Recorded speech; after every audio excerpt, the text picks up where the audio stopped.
Hi everyone, I'm Moose, and a while ago I interviewed Todd McFarlane about his action figure empire. See, Todd isn't just a comic book creator, future movie mogul, and collector of extremely expensive baseballs, he's also the owner of McFarlane Toys, the innovative company that changed the game for action figures with their detailed sculpts and willingness to portray subjects that weren't seen as suitable for toys. But first, I asked Todd about why he broke into the toy business and how he opened up an entirely new market. When I started Spawn, which came at the inception of Image comic, and that was going to be my character in my book, he came out and he went to the top of the list, right, of the charts. It was the #1 selling book, beating all the Marvel books and all the DC books.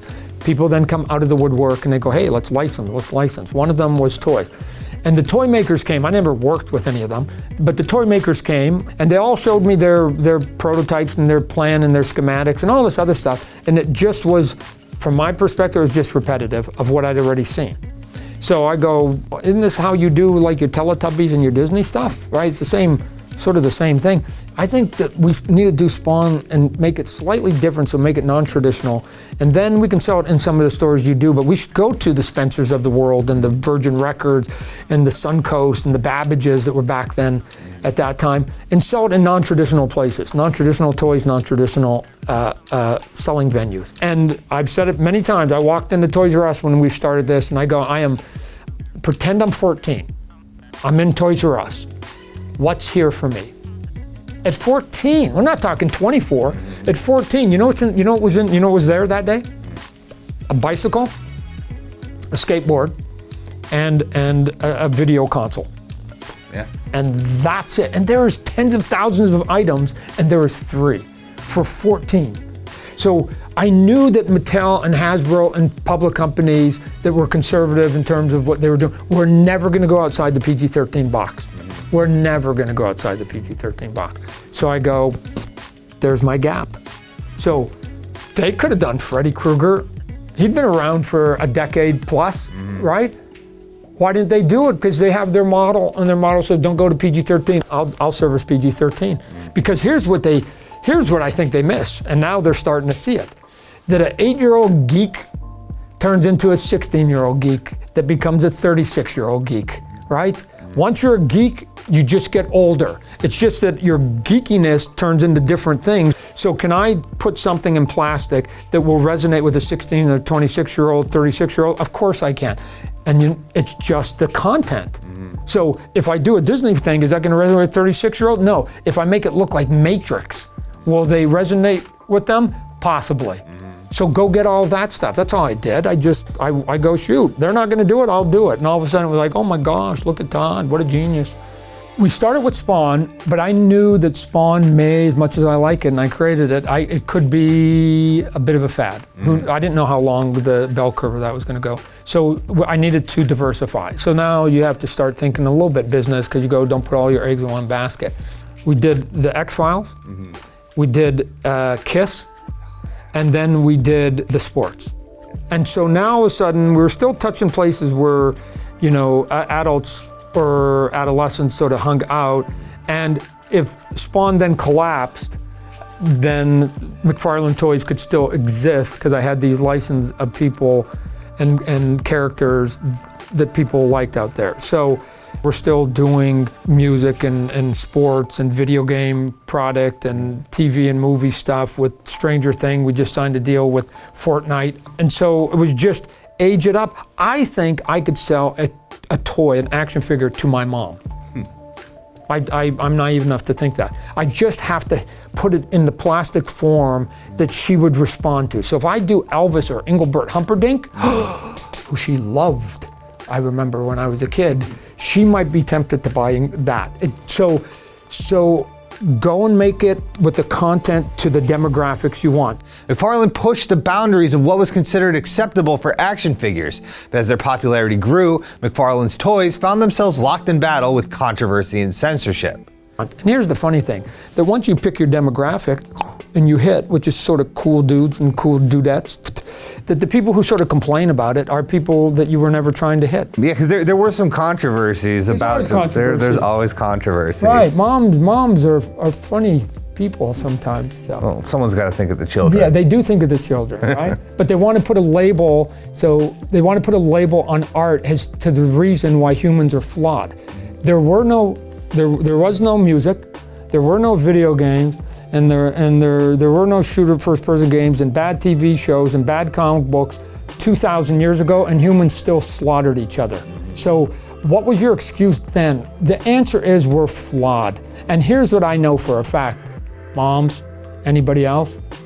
They haven't proven yet in the medical profession that watching violence makes you violent. Now I know that they all just reacted and they went, da, da, da, da, da. And you know how I know that's true? Because if that report existed, they would know it chapter and verse, and they would shove it in people's faces like me every day of my life. It doesn't exist. And you know why it doesn't exist? Because moms and parents and people a little bit too conservative at times are not giving their children credit. And here's the credit they should be giving them. Why is it that your child could sit in front of a screen when they were 5 years old and watch Sesame Street and watch Looney Tunes and watch 6-foot talking birds and understand that wasn't real, and watch a talking rabbit and Daffy Duck talking ducks and understand the difference between real and fake? So it's just, they just don't like it. So if you don't like it, anybody, any art, let me just go on because it's the thing that gets the hair up on the back of my neck. If you don't like something, I can live with that every day of my life. Of course, my mom doesn't like everything I do. What I won't give you, what I'm gonna fight tooth and nail for, is censorship. And censorship says it shouldn't exist. And that's when I'm gonna fight you.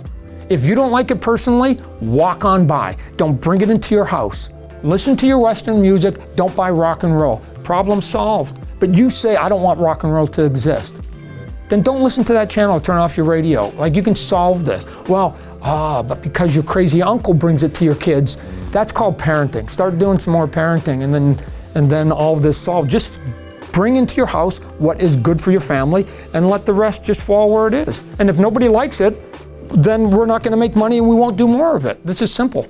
Yeah, it is ultimately sort of just a lack of responsibility and just sticking the blame somewhere else on like easy scapegoats. I mean, these have been scapegoats. Right. Comics were scapegoated in the 50s with this whole Frederick Wertham nonsense.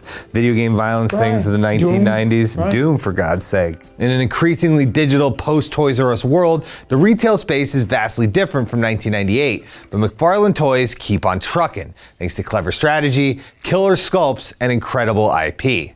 You've done monsters, you've done, Maniacs, Bloody Gore, but you've also done real people. You've done athletes, baseball players. What's like the underlying philosophy that makes a McFarlane toy? Number one, are they cool? Yeah. That's really sort of most of it. Yeah. And then the other one, is it popular? But to me, it's just dealing with cool pop culture stuff that people are enjoying. People are paying money for digital skins. They're paying for like not a physical object. They're paying for just pixels on a screen that don't exist in the real world. Like, how do you turn that? How do you sell that audience on like a big, hefty, handsome hunk of plastic? You can enjoy Fortnite forever and never have a hat, t-shirt, shoes, or toy, or anything monogrammed with it. It's okay. Now the question is there a small percentage of them that then do want some monogram stuff, right? So whether that's now physical, like the toys and or hats and shirts and all those other ones. But now if you're dealing with something that's being touched by 1 billion people, and you go, we're only gonna get 4% of that, 4% of 1 billion is a good number, right? So it's so big now that even if everybody acknowledges it, even if you just get a sliver of it, it's real business. That's going to be real commerce, right? They're getting the big buck, we'll get the small buck, but it's still good business for us. How has the technology behind the sculpting and the actual like casting and manufacturing changed over the years? It's probably maybe 15 years ago, maybe something like that. We did everything at the beginning with clay. Let me tell you, nothing is better than hand-on clay. Nothing replicates it. There's a ton of efficiencies in going digital, whether it's sculpting or drawing or coloring, whatever.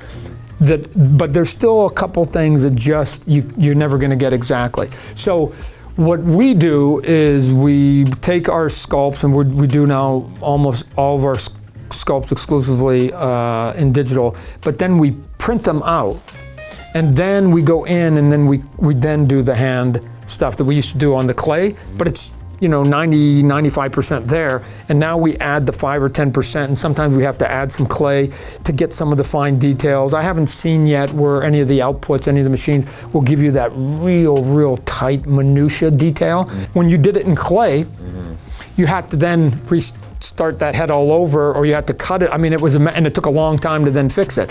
Where now in digital, you just hit a couple buttons and all of a sudden the eyes are straight.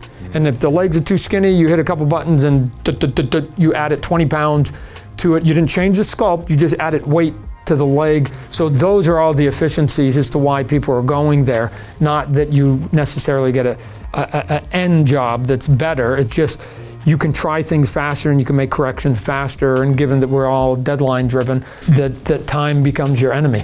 What else is on the horizon? What upcoming toy lines, licenses, neat things we should keep an eye out for? Here's what I'll tell you. I still consider myself to be young, at least at heart. I know physically the birth certificate doesn't say that anymore, but I still think I got 30 years in me, right? So in 30 years, I mean, I've only been at it for 30, which means I'm only halfway there. So whatever you think I've done, I think I'm gonna double it, right? So that means what's going to be the next hot video game and movie and TV show? I don't know.